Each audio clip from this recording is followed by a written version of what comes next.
Njagala twebuuze ate tuddemu. Lwaki abantu abagenze ku kyeyo bwebakomawo e Uganda wano ate obulamu bakalubirwa nnyo kakanera nga bazzeemu ne badda ku kyeyo. Nga bakalubirira batya? Like nti ng'oli agenze kuba kyeyo? Ndabika abantu bagenze kuba ekyeyo n'akuŋŋanya akasente ke n'akomawo Uganda. Naye emyezi bakyali mitono nnyo bwe bityo 3-4 ogenda okulanga obulamu bukalubyera nga gati sente yange buli nzizeeyo kalubika nzireyo ate naddeyo ku zero. Amazima amatuufu ge gano omuntu yenna tulina enjogera gye bagamba nti eyakaliddeko mwoyo mulondo nti ekyeyo muzimu kyekisookera ddala. You become addicted to kikwambala. Kiringa omuntu ali addicted ku salary ayinza okulemwa okubaako ekyo kyatandika kumusasula yalowooza kufuna sikuwa. Kakati abantu bangi lwaki ebiseera ebisinga bwe bagenda ku kyeyo, in fact si bonna, mulimu abakomawo wano ne babeera successful, wabula bangi bw'ava wano n'agenda ebweru abadde wano afuna emitwalo 3. Omanyi average salary ye Uganda mitwalo 5 ye average salary yoyo asumuseemu mitwalo 5. No, in fact waliwo abafuna obukadde naye ate waliwo n'abafuna 10. Kati on average omusala gw'abakozi b'e Uganda tugubalira ku mitwalo 5. Gwoyinza okuba ofuna 7 n'ogamba nti nze nfuna 7 naye remember nti waliyo afuna 15. waliyo afuna 2. Exactly. Kati average mitwalo 5. Kati bw'ava e Uganda nga badde afuna emitwalo nabadde afuna emitwalo 5 nabadde afuna emitwalo 6 n'agenda ku kyeyo kabe ng'agenze Saudi Arabia oba Oman oba Dubai n'atandika kubanga omusaala gweri guli ku mitwalo 9 ku kakadde kamu n'ekitundu gwe guli awo waliwo ab'obubiri ekitundu naye nga tubali mitwalo 9 ku kamu kitundu.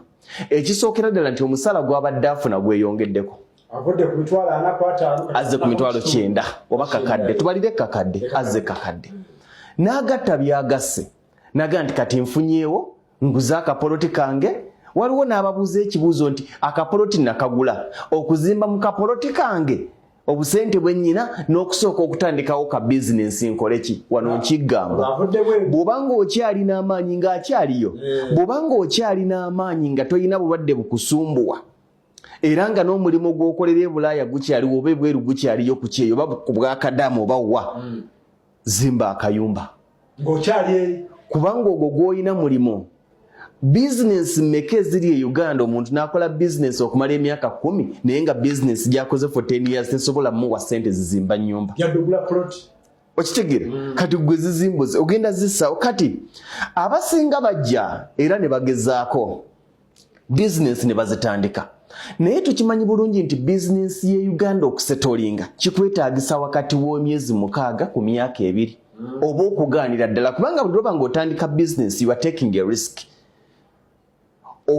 Otazaafiya oba risk taker era risk kufuna.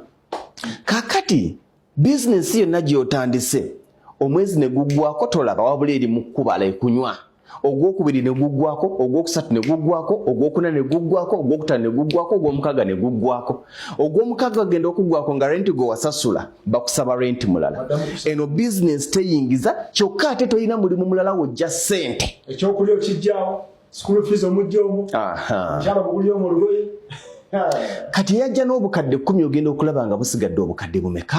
6 bugenzi. Kubanga emyezi 6 bizinensi eba erya buli. Yes, waliwo agitandika mwezi gumu n'etambula oli lake naye nga bw'eggambye nti waliwo amala emyezi 6 nga tetambula waliwo agamba nti nze gyali 2 netandika okutambula neegaanira ddala eri egaanira ddala.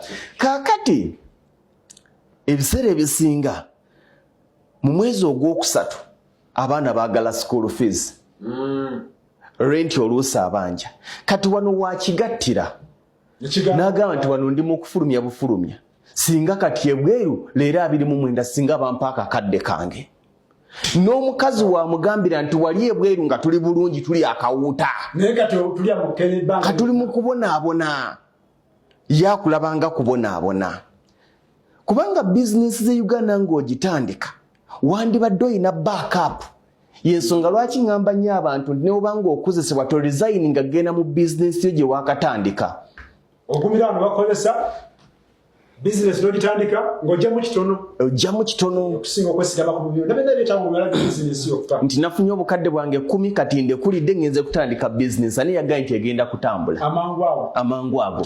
Kakati yejjukire ku kyeyo yavuddeyo azze kukola business. Business omwezi guweddeko. Ogwokubiri guweddeko, ogwokusatu guweddeko, paka gwa mukaaga talaba kyezza sente ezirya. Omukazi ewaka embeera etabuse. Ekizimbe kye wapangisa okukoleramu landlord abanja. Ne gy'osula landlord abanja. Maama we yamanyanga nti nga 29 obanga lumu ogenda kuweereza kasente tokyamuweereza okaaba bukaabi tebitambula. Gwe kennyini embeera ekunyiga noga nti kazire ku kyeyo. N'otandika okukubira bye walekayo. Kiri kiteyo mumperezeeko. Agenda ogira naga nti nedda. N'alinnya n'akola ki? Naddayo. Ekibalemesa ekyo kiri very common. Ekibalemesa lwaki kizibu nnyo okuva ku kintu gye Uganda osetolinga. Kubanga ozze Uganda nga toyinawo bigenda kuwa sente. Obudde bugwina nkuba. Ozze oyina busente bwo oyina mwoyagala buyiwa kiganye.